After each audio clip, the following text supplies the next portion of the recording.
Well, hello once again to another enthralling, exciting, hopefully content-packed, definitely episode of Behind the Business. We're now on episode 15, John. We're rattling these off now, I must say. 15. I mean, it's hard to believe, isn't it, Steve? It's hard to believe I was once 15 as well. You've got taller since then. Yeah, only by the thanks of pallets, which is an inside joke.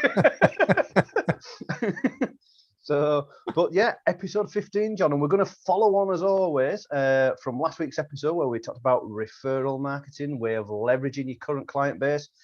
But sometimes it's how do you get your clients in the first place? So that's why we thought we'd drop this bit of good, juicy gossip and everything and tips and everything for you. So there's going to be a bit of homework at some point. So keep tuned, don't disappear just yet. But yeah, we're going to get straight into it today.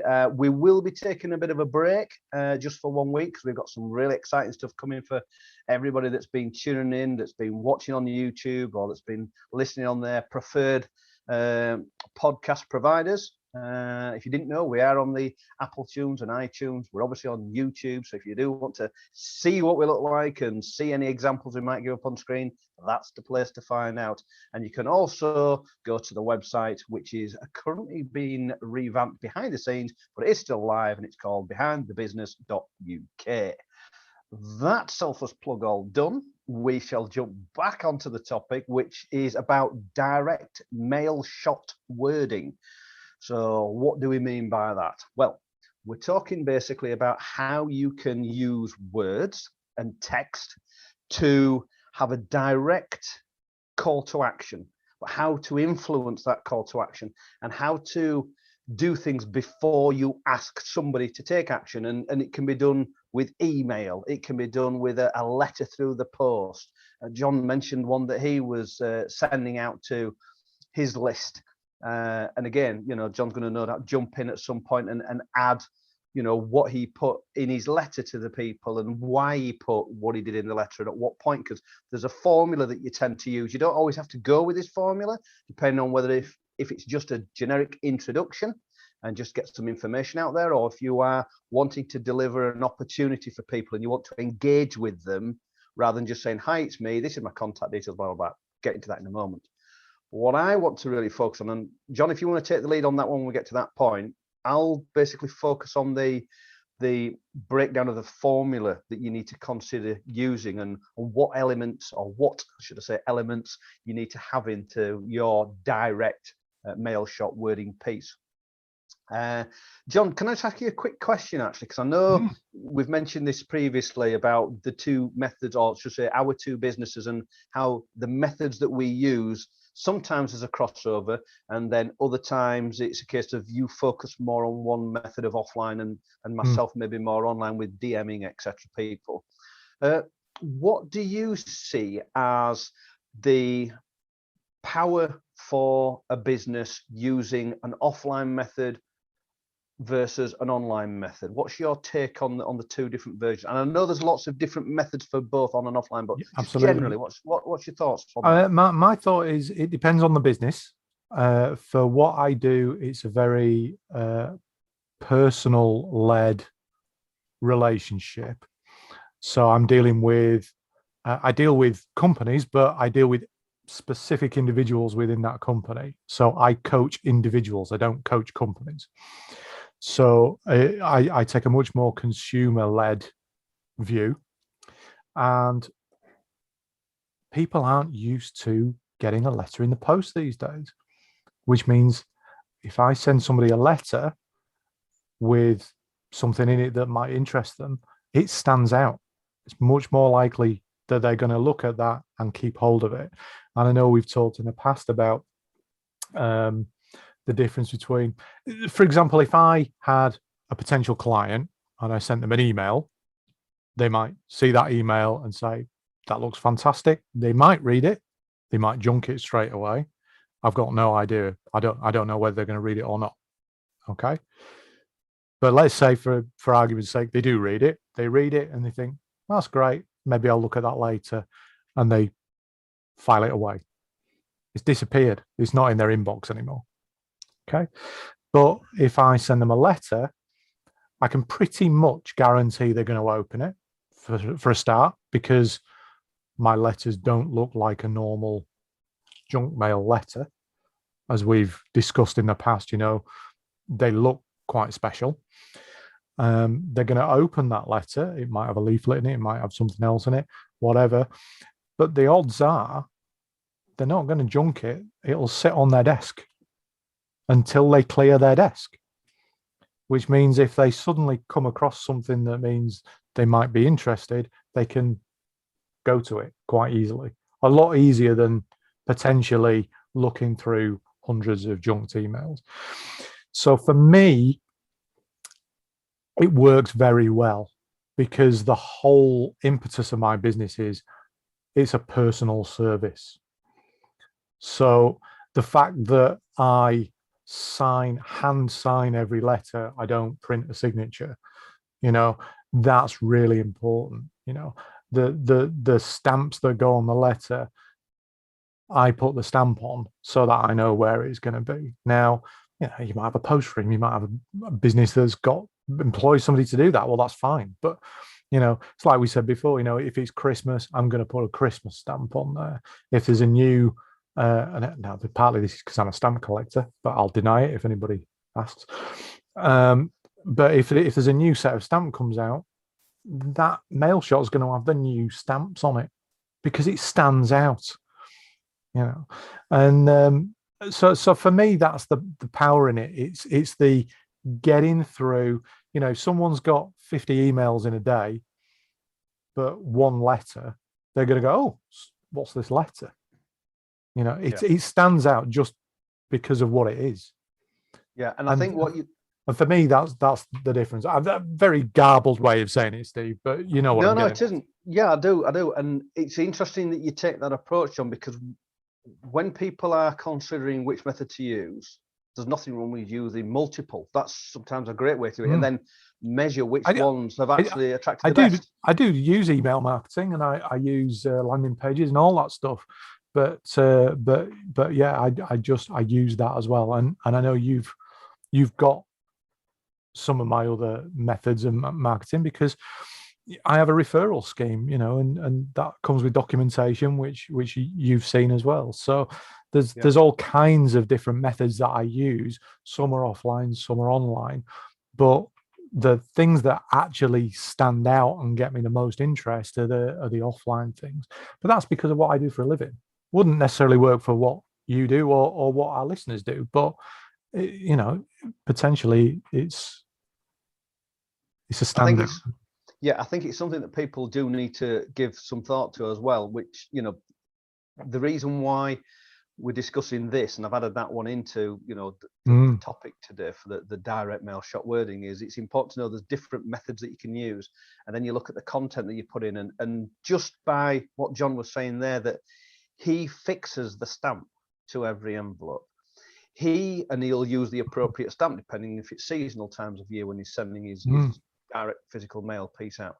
I was speaking to a guy, literally, I was having a clarity call just before we start to record today's podcast, John, and he was saying that he's working with a company where they're doing a lot of direct mail. There was a company that I used to use with the previous publishing company that I ran, and I used to rent the data off them. Now, GDPR, when it came in the UK, just it killed off so many companies, and they've been running for 38 years. Someone brought this regulation in for GDPR, and literally it closed the business overnight. It was because of the size of the company, for them to be compliant with all the rules to do with GDPR, the amount of hours of staffing and costs to do that, they just went, that's going to cost us an absolute fortune, and it isn't worth doing. Shut the doors. So by doing what John said, having the embossed emblem on his envelopes makes it stand out. And there's a reason why I'm explaining this, John. I'll get to this in just a second. And then you personally sign every letter. Well, you put, also with some stuff. I mean, if it's just a letter, it'll be a printed letter with my hand signed signature. But if I'm sending materials out, or if there's a welcome pack goes out or anything like that, they'll get the printed letter, but they'll also get handwritten postcard, which will talk about very specifically what we've been talking about, or if they've mentioned their kids playing football at the weekend, hope the football match went well. Here's the stuff I promised you. So it's relatable, and there's that continuity of conversation, isn't there? It's personal, and it makes the point, because in the sort of we live in a world where you can get an email that's addressed specifically to you, talks about what you do and everything else, but it's not really to you. It's a form letter that has come from a database that is made to look like it's a personal message. And everybody knows you get a printed letter, it's a mail merge, So at least if I sign the letter myself, it shows, look, I'm sending you this. There's a reason why I'm sending you this. And if on top of that, they get a handwritten note which relates to something specific that we talked about, they know that I know it's gone to them.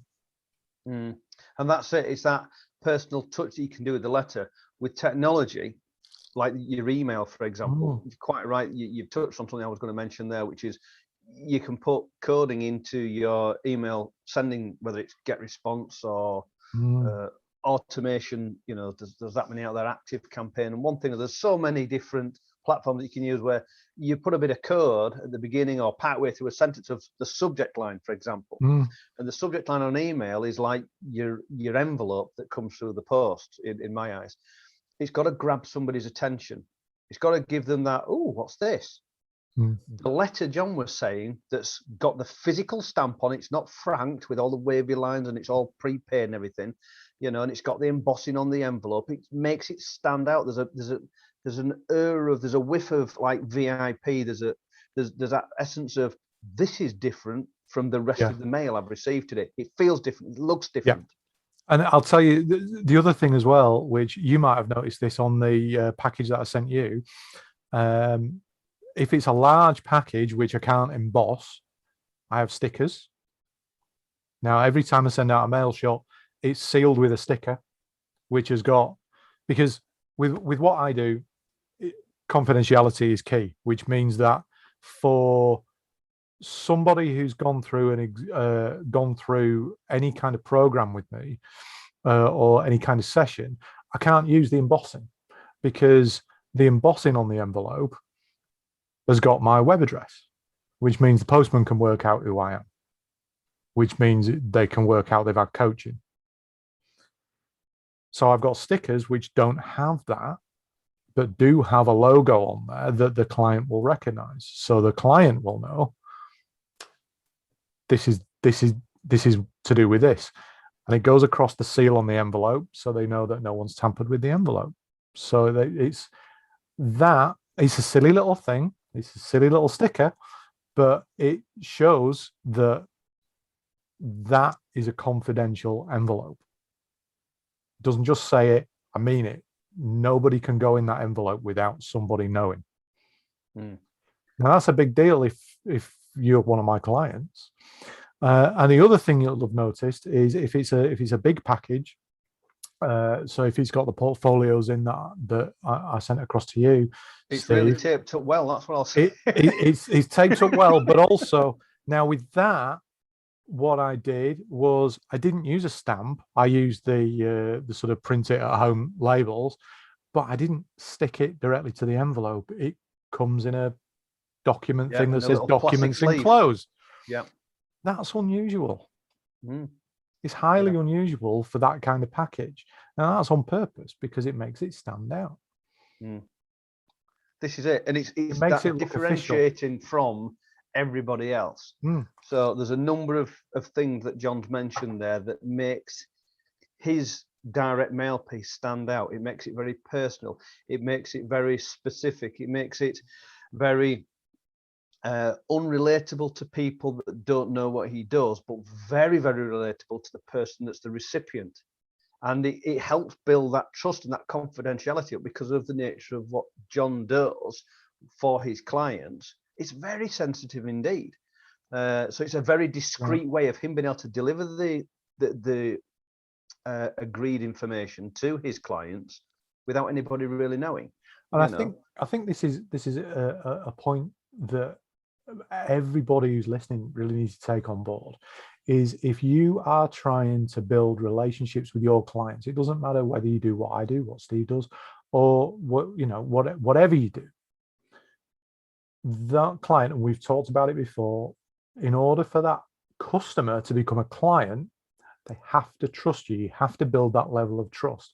And that means even if what you do is not confidential, it's not something that you think there'd be an issue with, treat that client as though they are the most important person you've ever met, and treat them as though they don't want anybody to know that they're using your service until they tell you, because you're going to provide them with the best possible service ever, that is fantastic, and they're ready to refer other people to you, which is what we talked about last week.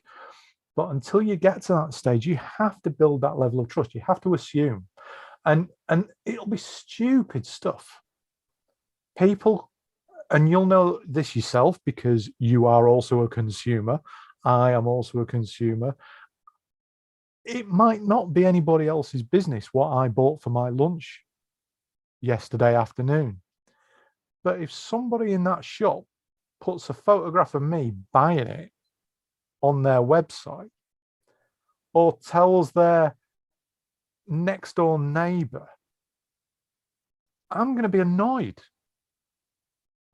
Well, that's what you're doing if you're not careful about how you do this direct mail thing.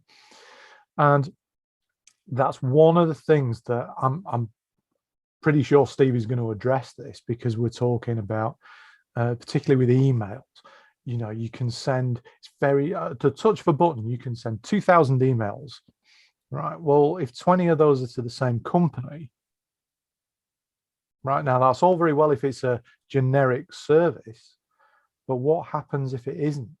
What happens if what you do for a living is specific to a certain kind of person, and you happen to have 20 people who fit the bill all on your list? Those 20 emails go to that company's server. That server goes, we've got 20 emails from the same IP address here. That looks dodgy.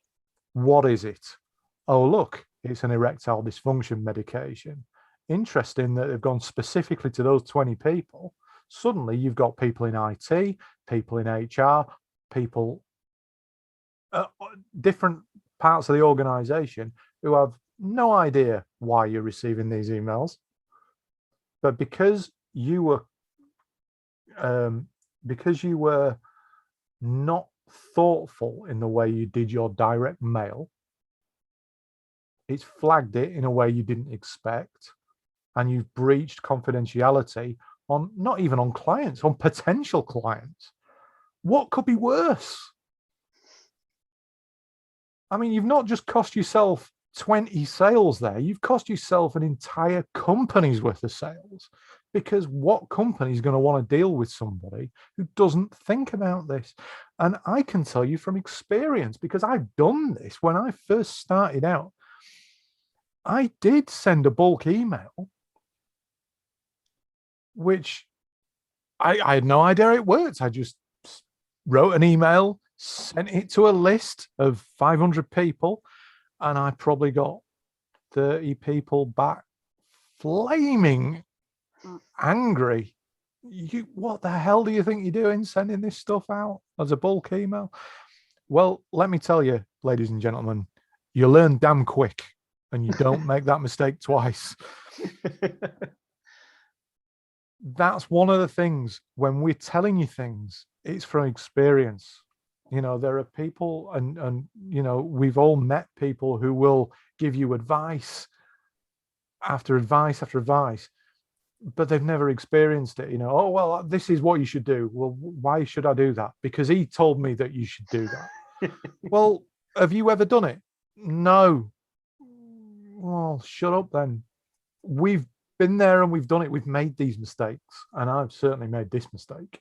And I've just realized I've completely taken over your train of thought there, Steve, but I got slightly carried away. John, it's all relevant. It's all useful knowledge, this, and experience, hands-on experience that people that haven't experienced it or had the deal with it. I mean, one of them that I've had, just to relate to the email that you did, a lesson which I learned because of somebody sending me an email, but he had all the rest of the contacts in their email, which was great for me because I was working in a different organization at the time before I set my first company up back in 2004. And I thought, brilliant, these people are potential customers of mine, and I never had their contact details. Guess what I'm going to do? I'm going to take all them emails. I am then going to send a mail shot just by way of introduction. Everybody buying the plonker that sent it out to us in the first place. But unlike that person that just add, CC, I literally put everybody in one group and I put it blind copy. Yeah. No one could see it. That's right. No one could see everybody's email. It went to that one person. And that was it. And because of how I worded the actual email, I was very careful and thoughtful in the planning of how I worded the subject line. So it sounded like I was speaking directly to them only, because I referenced what was in the other email. So it was relatable. In the start, the first line, because usually it's, hey, John, or hi, Chris, or long time no speak, Laura, or whatever it might be. I didn't know, the name and changing it one thing, because I was sending it as a blind copy. So it was one email, but getting distributed to many. I worded it in such a way where I didn't have to start off with a title.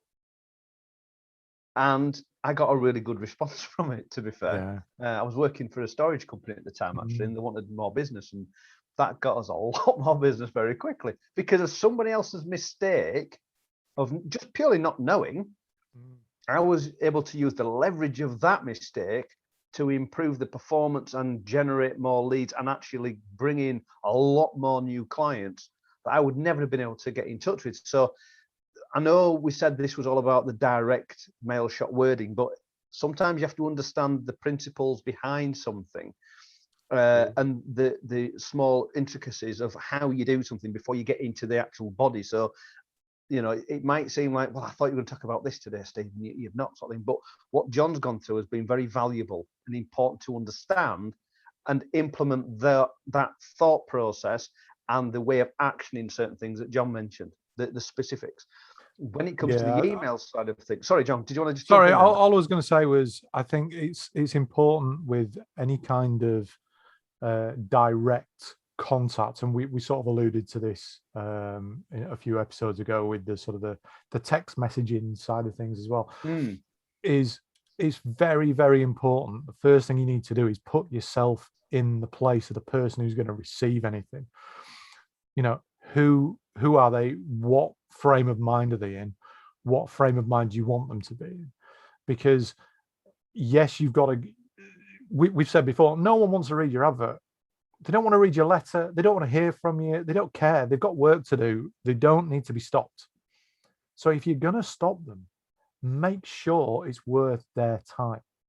And the best way to do that is to recognize that you are never in a million years ever going to get someone to go in one step from I'm not interested, I don't even want to open this, to I've just bought it. There's whatever you choose to do, whether it's an email, whether it's letters, whether it's a series of contacts, it has to lead through an emotional sequence. And that's where the skill of writing these kind of copy comes from. And Steve's skill in this comes from when Steve went through that sales example the other week where he was talking about a phone call. What he was doing was leading them through that same emotional process of who the hell is this on the end of the phone? Why am I interested? Why am I listening to this guy? So, he's quite interesting, actually. Well, actually, that makes sense. Okay. Well, yeah, I'm interested, but I'm not, and leading them through to, okay, he gets it. I can get why it's going to work. Is it going to be worth my money? Yes, it is. I'm going to buy it. So what we're talking about, Steve talked about the other day when he talked about that phone call, because it's a different medium, but it's the same emotional process you're leading people through. Now, different mediums do it in different speeds and in different ways, but the bottom line is what your client or potential client experiences is the same process, because you're hitting them on an emotional level to say, well, you might not like me now, but aren't you curious to see what I've got to say? Well, if you're curious, you can be interested. And if you're interested, you can be more interested. And if you're more interested, then you can buy into what I'm talking about. And if you can buy into it, then you can buy it. So that's what we're talking about. And that's why it's important to get this sort of background before we get into this is the wording sort of stuff. Because the wording, that's nuts and bolts. And anybody can get a template and put wording together to an extent, but it's never going to work if you don't get this bit first and you don't understand that there's a process that your client goes through. And you can write that down really easily, because you can think about the last time you got one of these calls yourself or messages yourself, and just slow it down and say, right, what did I think? Oh God, another email. Then what did you think? Well, that subject line sounds interesting. Well, there's your first clue. Your subject line got you to not put it in the delete button. And go from there. But again, Steve, I find myself taking over unexpectedly. Before we started this episode today, I said to Steve, I'm not going to say much today. I've got no notes. I'm just going to let you lead. And I don't know what's happened, Steve. I seem to have. Well, there we go. And thanks for tuning in. Can't even finish that sentence. I don't know what's going on. I'm glad you mentioned a word there, John, which I was going to use myself, and you beat me to it. And it was sequence. It's an important word, sequence. And that is, John kind of like brushed over the wording slightly, and this is where I would have a little bit more to say about the wording. You can get templates, but I wouldn't recommend it for the No, me part neither. of the reason. Yeah, part of the reason that John said it's not going to quite cover all the bases for your specific purpose of sending that information. But secondly, lots of templates don't have the right kind of formula. When I say formula, there is a very, very specific way of wording each part of a letter, each part of an email, a sequence that you go through when you're messaging people. I did it literally yesterday on LinkedIn.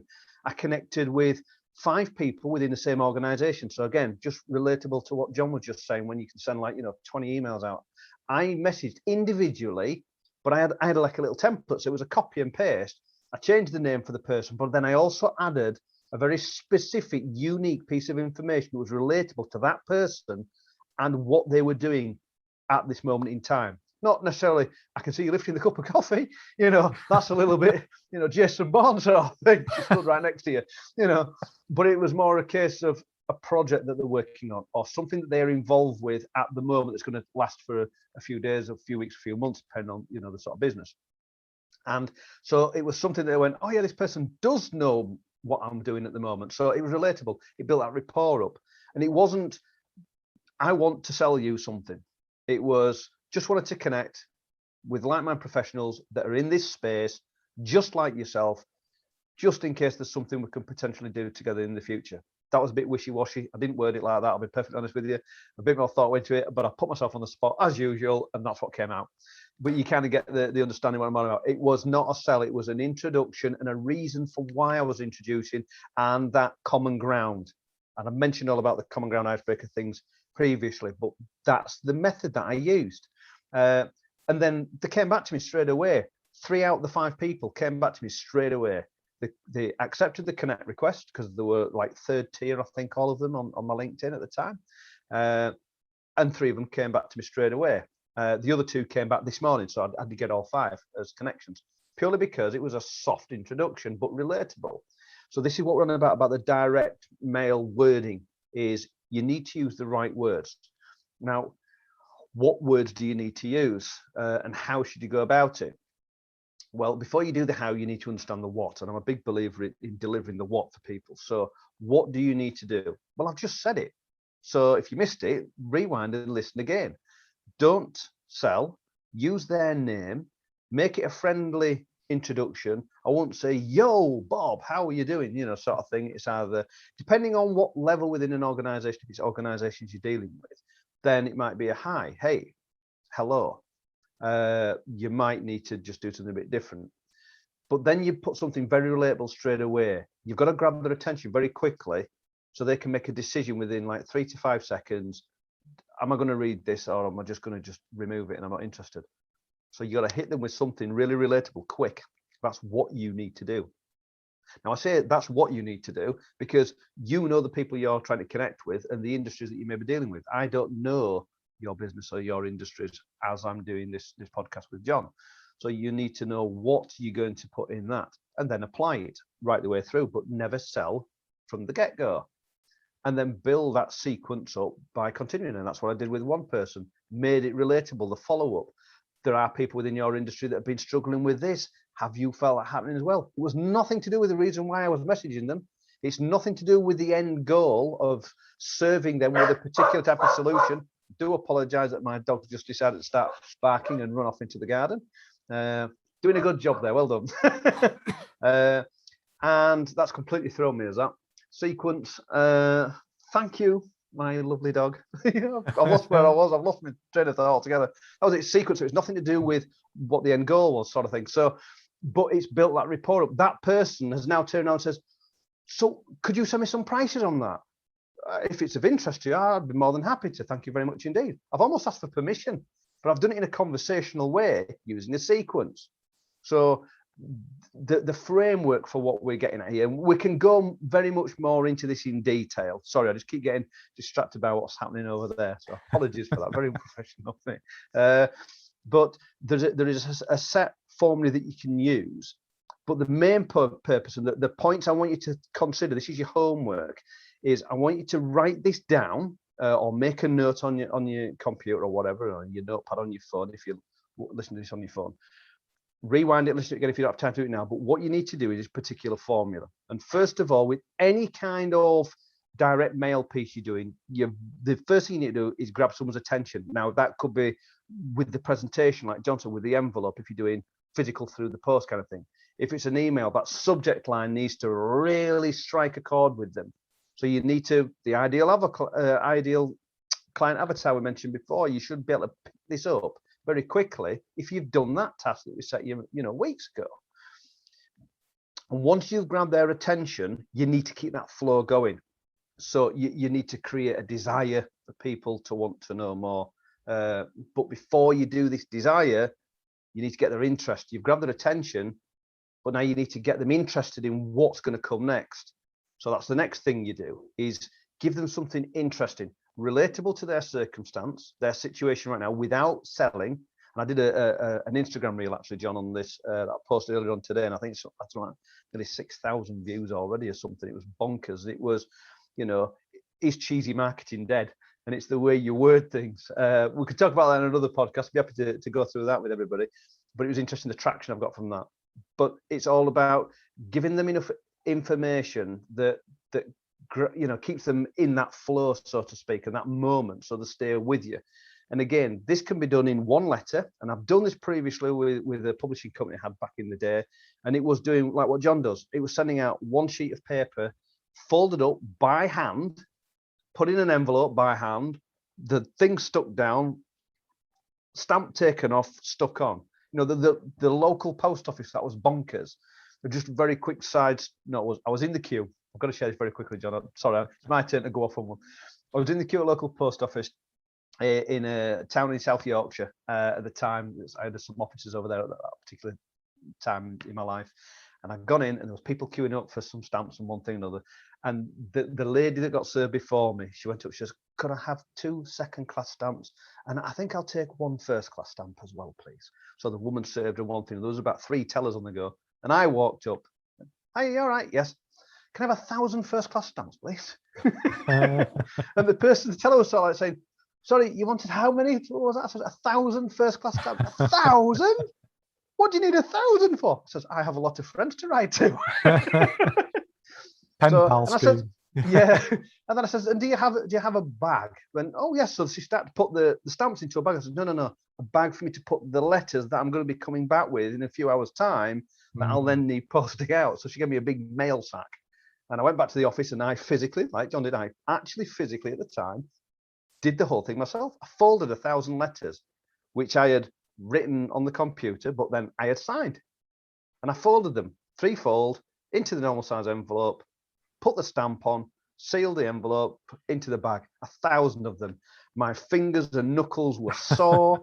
I was like, there's got to be an easier way to do this. Obviously, I did automate a lot of it further down the line, but at that time, that's what I did. But it was because it was personal. So when people got that first class stamp envelope with their name on it, and they opened it, and the headline was, this is time sensitive. Please do not throw it in the bin or put it under your cup of coffee or something along them lines of.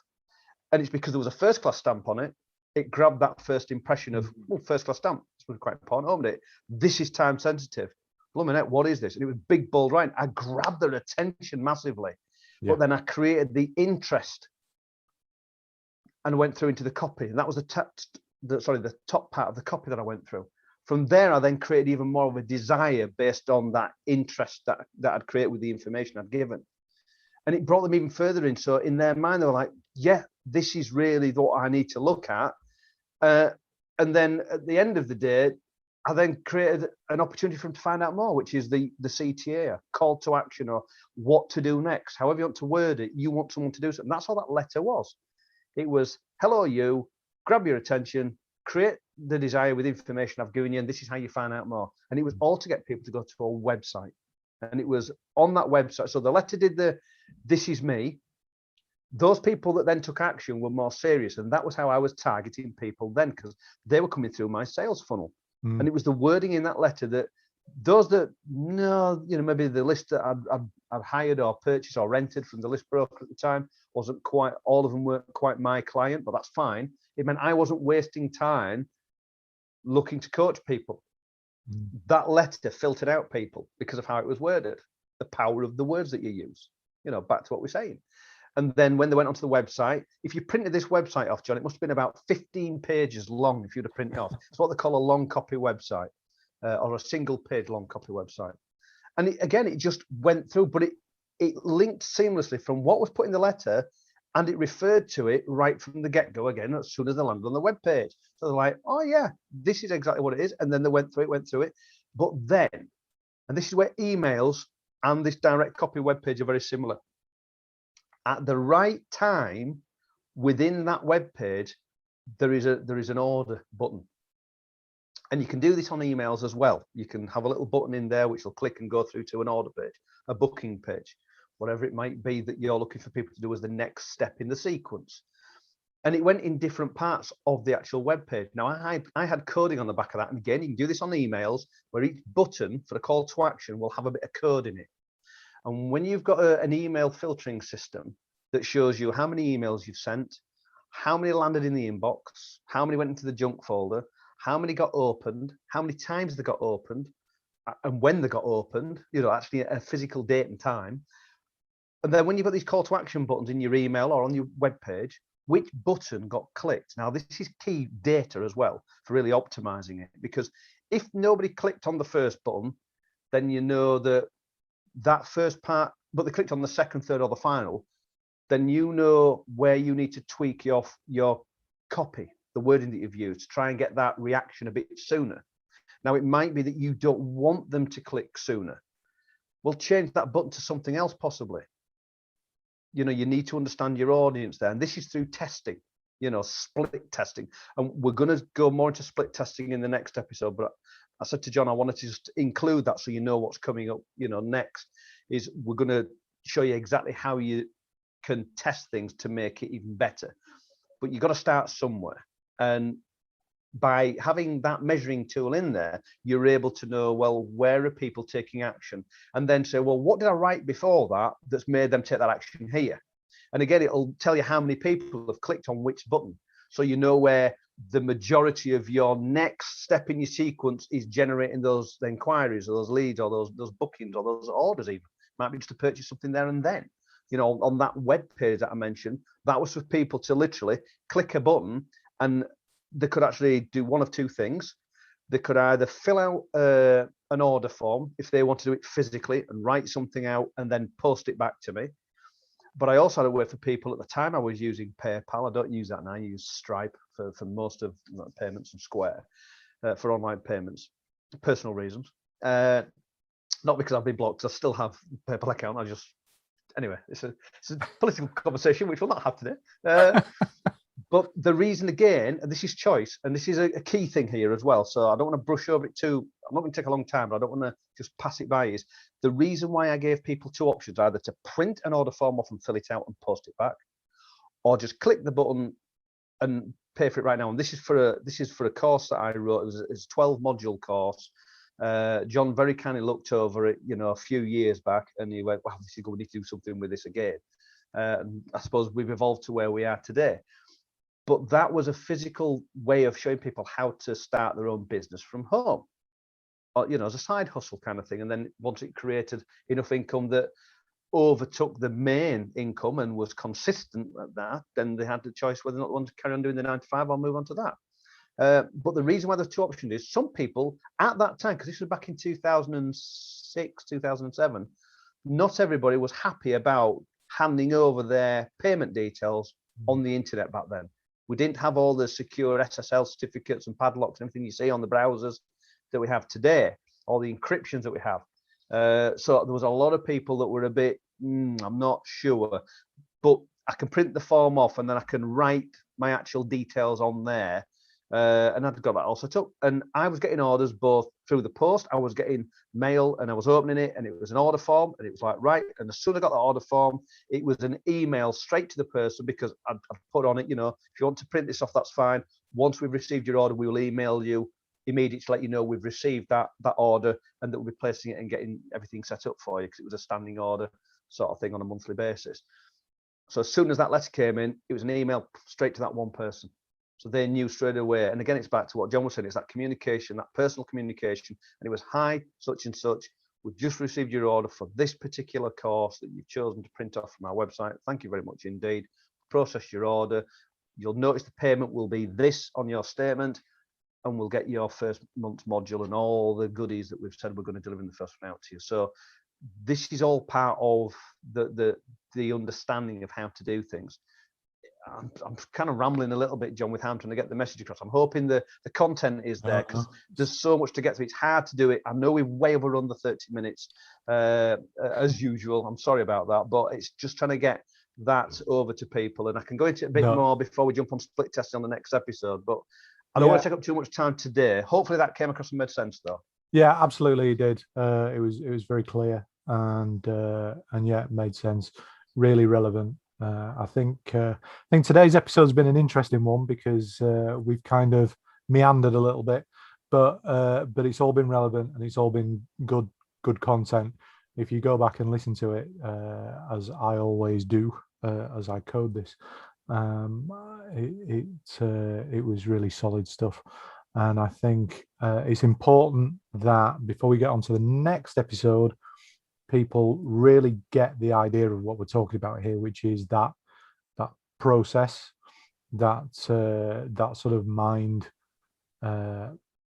mindset before as you look at the nuts and bolts of doing your homework, make sure it resonates with what we're talking about emotionally, because otherwise it's not going to work, and make sure, this is why copywriters spend weeks sometimes agonizing over one sentence. Is this the right word? Is this going to give me in that client the emotional response that I want, or is it going to be slightly off?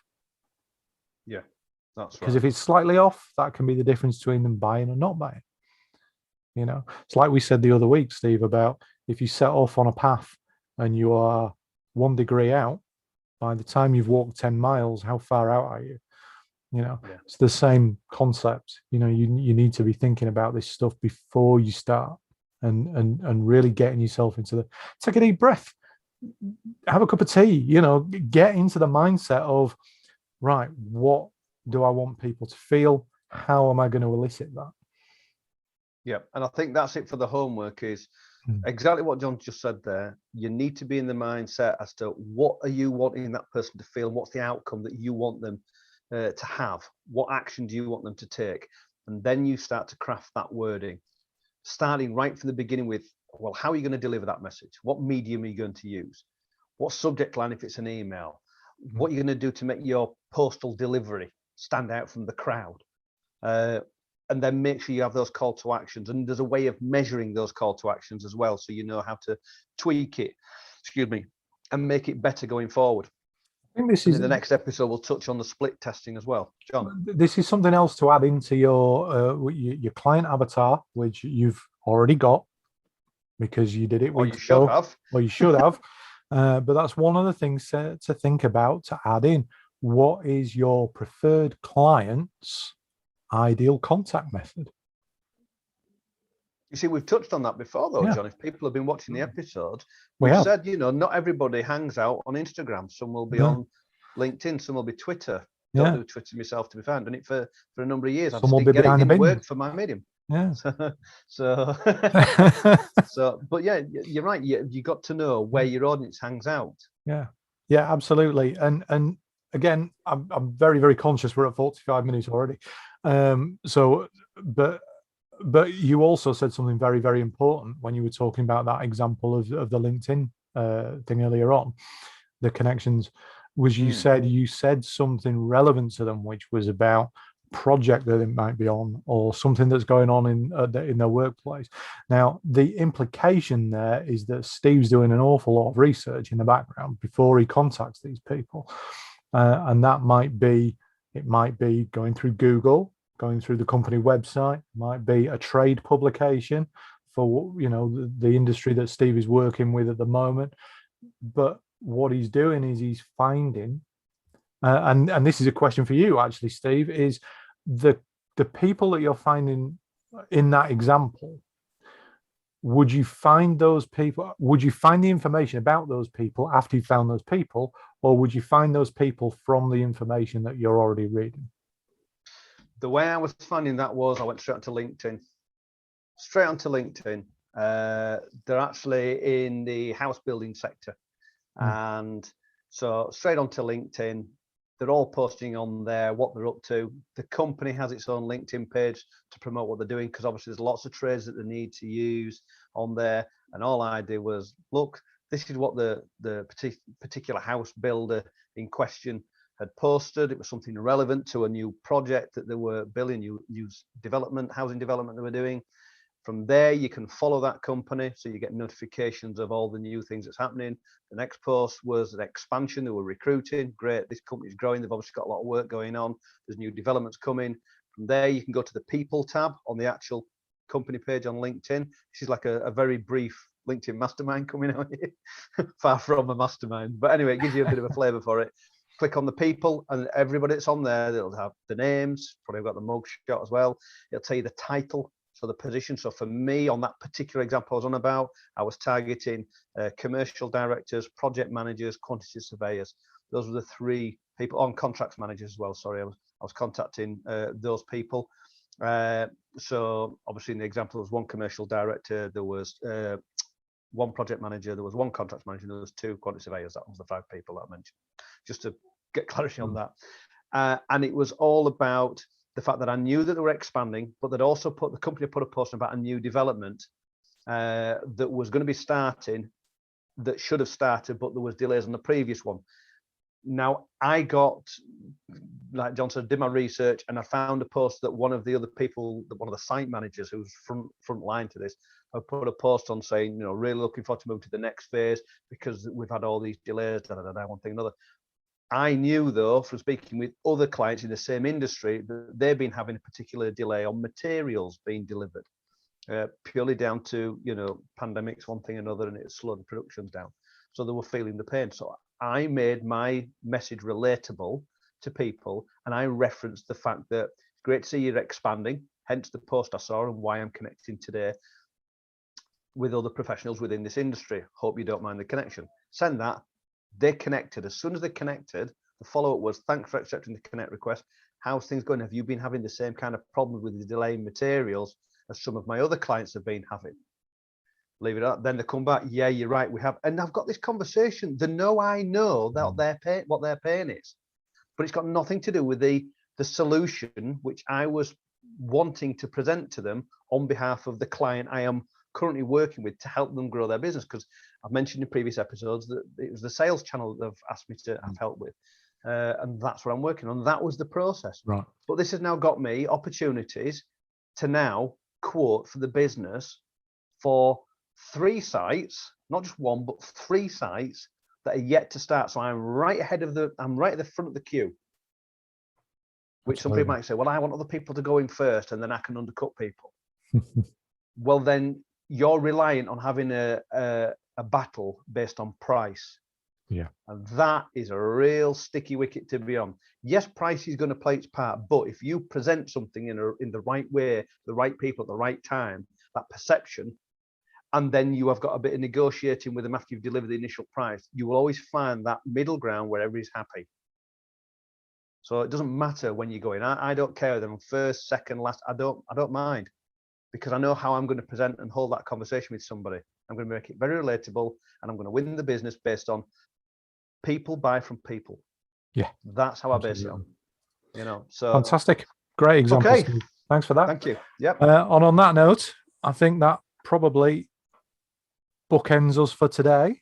It does indeed. Yes. Fantastic. So we've got a week off next week, and we'll be back the week after with a hopefully new, shiny, jazzy web presence, which we'll be telling you all about at some point in the next 2 weeks. Keep an eye on our YouTube channel. If you haven't subscribed to it yet, why not get subscribing? And yeah, we will see you then. Absolutely. Thanks very much. And we should have some news, hopefully, if you're interested in it, about Clubhouse soon. Not yet. That's a dessert for another day, I think. Hope you enjoyed today's episode. Thanks for tuning in. Speak to you soon.